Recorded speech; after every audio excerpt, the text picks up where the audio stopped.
Alright, so we're going to be continuing on with the Halo 5 story breakdown. As always, anytime I do anything with Halo involved, I have Arco with me. Hello. And we're going to be checking out part 3 today, part 4 tomorrow, part 5 the day after that.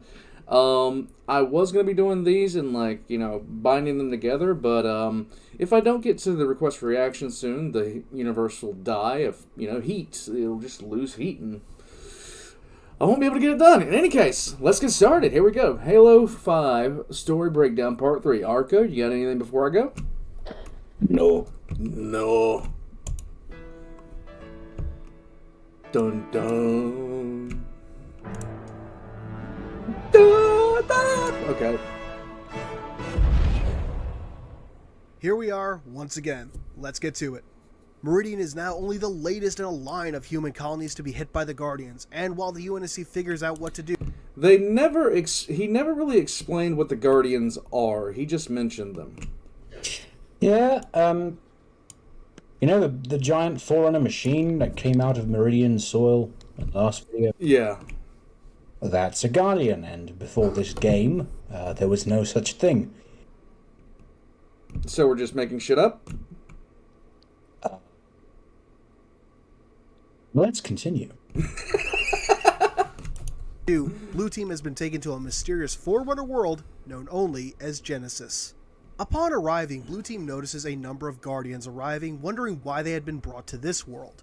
As they begin to explore the world, they find a council that, upon approach, lights up and makes the Ali Ali Oxenfree tune that lore buffs will know as the Spartan 2 all-clear code from the novels.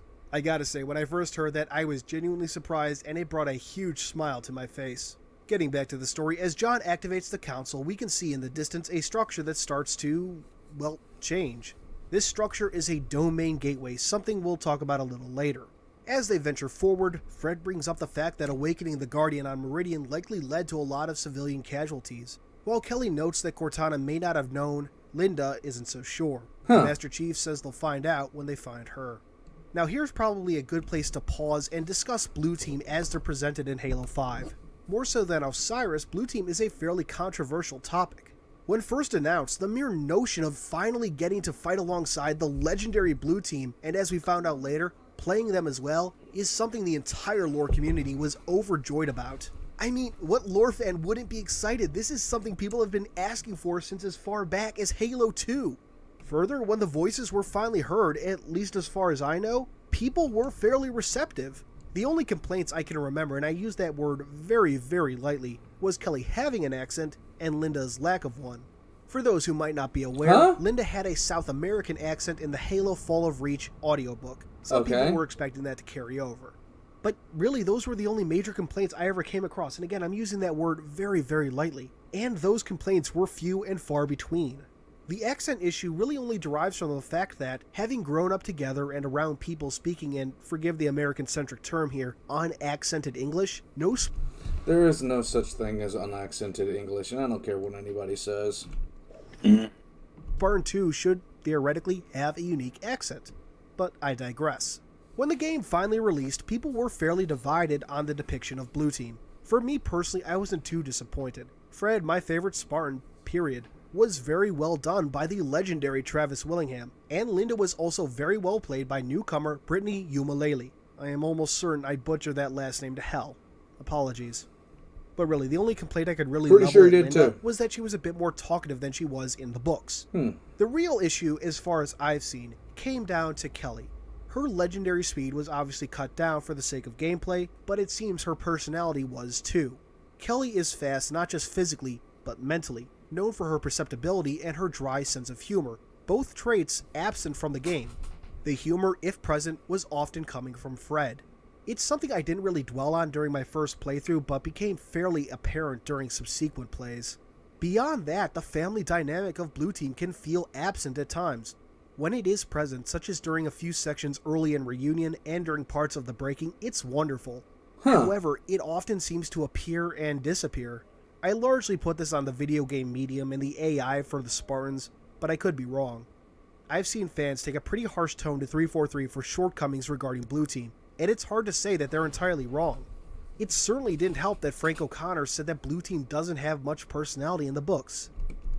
So what was the big issue with Blue Team's, what he's talking about right here? Well, it's precisely as he said. Okay, so they were like literally planks. They were like, what's her name from Captain Marvel? Not quite that bad. Not quite that bad, okay. People did complain that they were kind of it was slightly. It's exactly what as he said. That's just it. Okay, so better than Brie Larson, but not quite Ian Malcolm. Okay. Now, if we're to be honest, he's not entirely wrong. Blue Team do have personalities, but not as much as, say, Dr. Halsey, Jacob Keyes, Johnson, or so many other characters, and I think it's largely on purpose. When Nyland wrote the early Halo novels, he didn't need to develop the Spartans very much, and to his benefit, it worked with how they had been raised. Honestly, I think the first books to really dive into a Spartan 2's personality and character were the Kilo 5 series. That all said, the way Frankie came across, almost dismissive of fan criticism, was not okay. And honestly, after the narrative beauty that was Halo 4, expecting stronger personalities from the characters meant to be the central focus of Halo 5, or even some character development, is hardly asking much. Moving on with the story. After activating the first console, Blue Team sets out to find Cortana. They make some observations about the area, briefly discussing how Dr. Halsey might react, before coming across a strange and unexpected sight, the Covenant. The Covenant, along with many other things and beings, were pulled to Genesis by the Guardians. Further, as we learn through both dialogue and... Did they actually install Falcon Punch into the damned game? It's called Ground Pound, but essentially, yeah. It's Falcon Punch. Everybody knows it. Intel, many of these Covenants Hold on, I'll rewind it so you can see. Hold on, here we go, hold on. As we learn through both dialogue and Covenant, along with many other things and beings, were pulled to Genesis by the Guardians. Punch! As we learn through both dialogue and intel, many of these Covenants seem to think that they've finally been taken on the Great Journey. It's an interesting opportunity that I'm glad 343 took advantage of. Anyway, after killing waves of Covenant and activating a second console, Blue Team comes across a site of a massive battle. Dead Covenant and Swords of Sun Helios all around. Entering cautiously, it isn't long before they encounter the Warden Eternal. Just as with Osiris, he reveals himself to be working with Cortana. When the Chief demands he bring them to her, he refuses, wanting to test them first. Oh, yay. As Blue Team continues forward, the Warden tries to get the Chief to admit what he'll do once he finds Cortana. To which the Chief answers, "I've come to bring her home." The Warden, naturally, doesn't approve, and 6 more Prometheans on the Spartans, even taking the fight to them himself. Once defeating him, Cortana finally manages to make contact and explains the situation. When the Didact ship was destroyed, it attempted an emergency slipspace jump. Would have been nice to see that ourselves in Halo 4. Yes, it would have been. In fact, prior to this, we only really got a hint from a post by Catalog, 2 years after Halo 4 released. So, thanks 343. Anyway, according to Cortana, once in slipspace she found access to the domain, and here's where we can finally discuss how the domain might have survived. In Halo Silentium, the Librarian is told that the domain is actually a precursor artifact called the Organon, a legendary artifact said to be able to control all precursor artifacts. As the Halos were proven to have a devastating effect on precursor artifacts, the Librarian feared that the same would be true of the domain and tried to contact the ISO Didact to stop him from firing the array. She did this, having recently sealed the Ord Didact in Requiem, hoping that untold years of sleep and meditation within the domain would cure his madness. With the domain gone, any such hope would be eradicated. In other words, he's been having a nap for a very long time, and she thought that, if he just took a nap, he'd stop being a little bitch. She thought that if he meditated and ruminated in the peaceful, calming waters of the domain, that he would, stop being crazy. But there was no domain, so he was left to his own nightmares. Oh, that's always a fucking pleasant thing. Now, as we learn through the Halo 5 intel, the domain was not destroyed, merely severely damaged, and there is precedent in the fiction to explain this. When preparing the array for firing, I've seen enough anime to know where that is going. What? They're just studying a flood infection form. it is not good.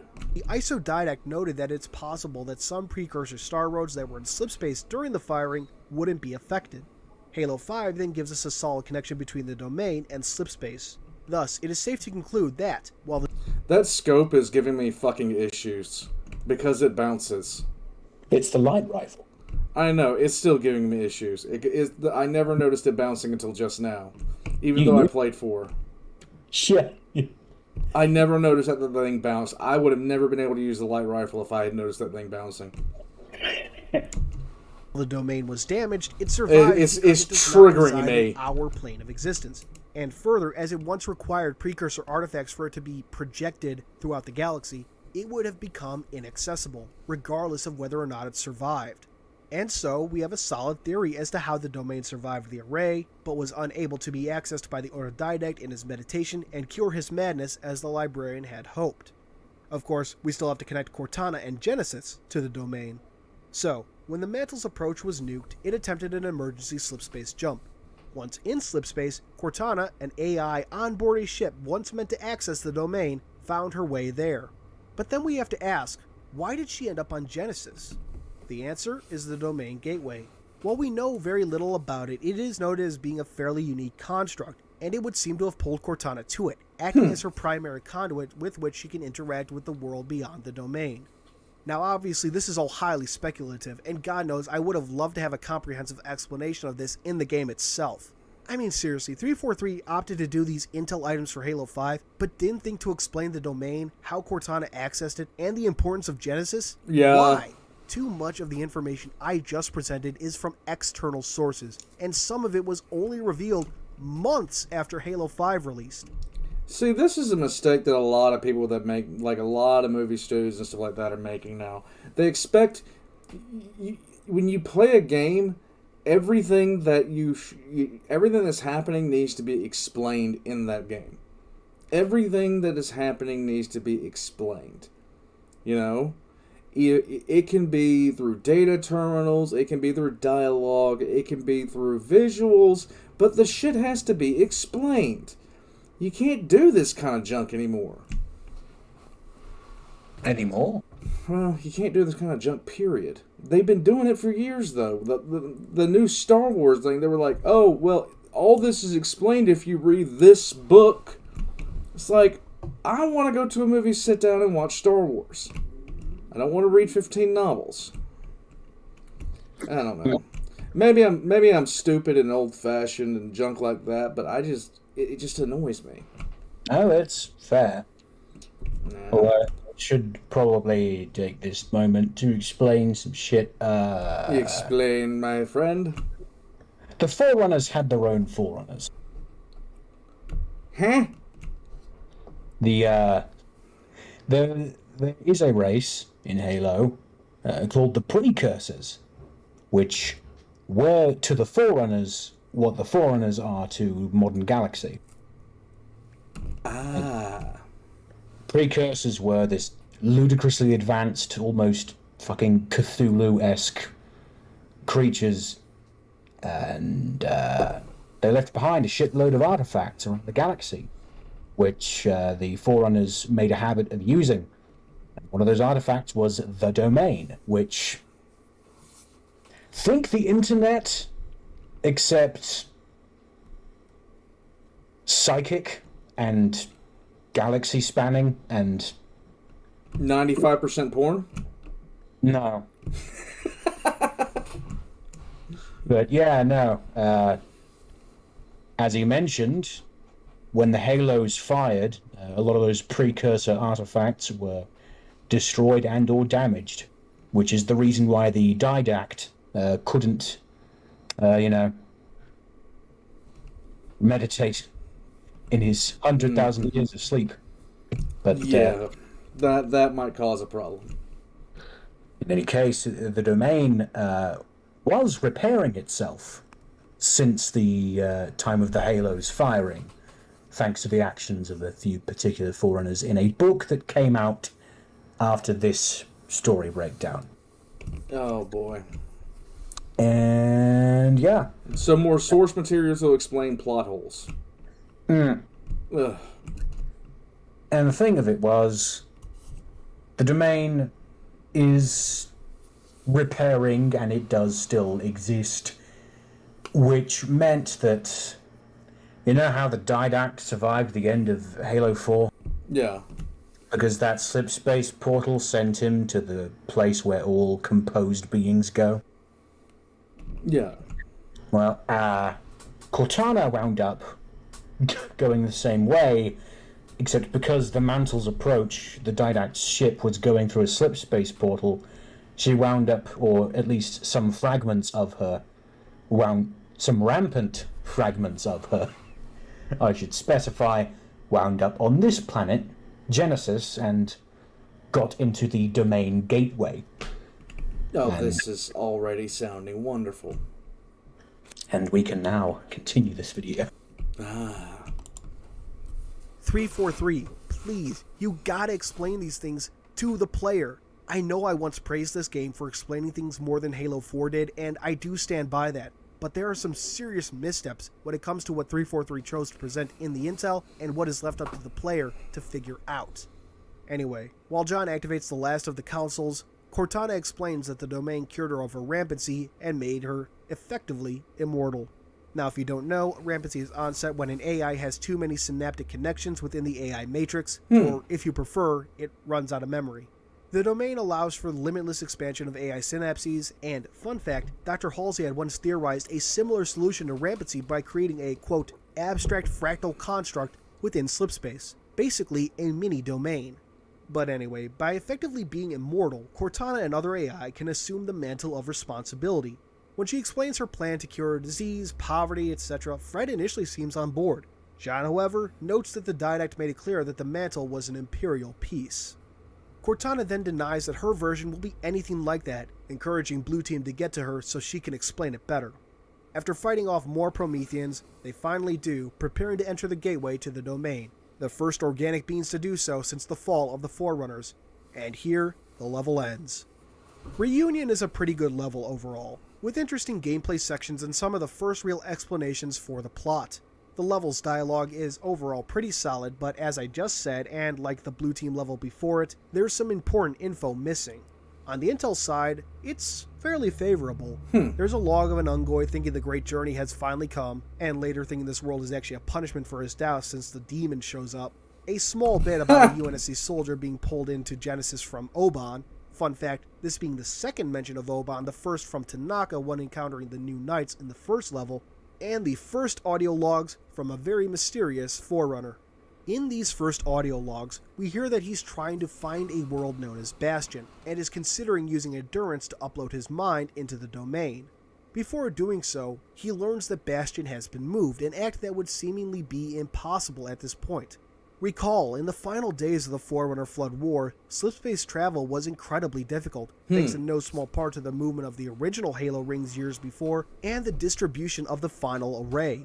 However, with this mysterious Bastion's location confirmed, the Forerunner departs through death and domain. We'll revisit his story later on and discuss Bastion a little more then. For now, however, there's something else we need to address, an important piece of media that Halo 5 fails to address, admittedly. The unofficial story trailer and the Master Chief being declared dead. Many fans were looking forward to this happening in the game and were at a loss when it never happened, but allow me to explain. The Master Chief... It's kind of the same thing that happened when I was watching the trailers for Halo 3, and it was all that, the Believe trailer, the campaign, and I was like really hyped up because I thought it was going to be a massive final battle on Earth, and it wasn't. I mean, you know what I mean? Yeah. I mean, so to say like a trailer wasn't accurate, I mean, it's not like haven't done this before. One could also bring up that the trailers for Halo 2 were also rather inaccurate, and that at the time of its release, people were somewhat pissed off because there was a whole lot of promised content that never got delivered. Yeah. Is declared dead, but we never see that in the game because it's never something shared with the characters we encounter. The declaration of death was for the public. Following the events on Meridian, the Chief was not only AWOL, but had taken part in an event that had left untold civilian casualties and had engaged a Spartan in combat.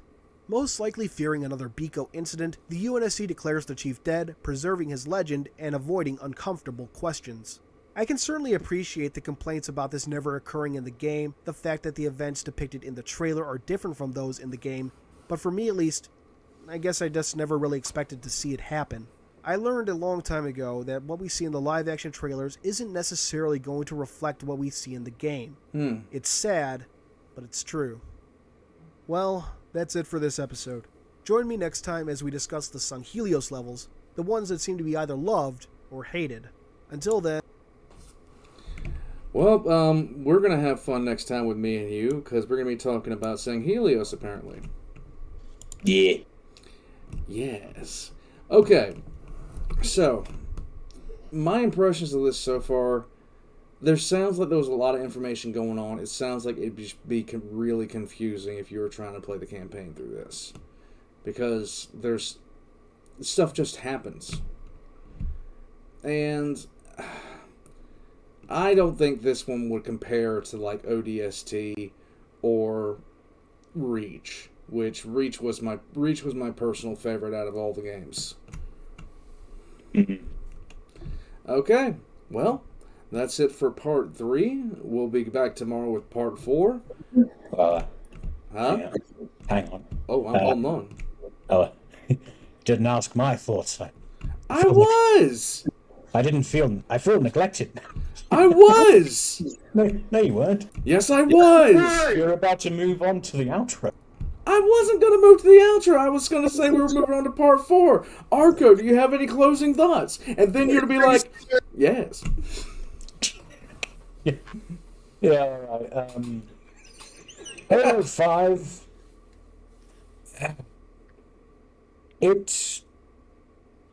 There were so many ways it could have been great, even with the story outline here. There were so many ways it could have been done really, really well. And for that reason, I like to compare it to the Star Wars prequels.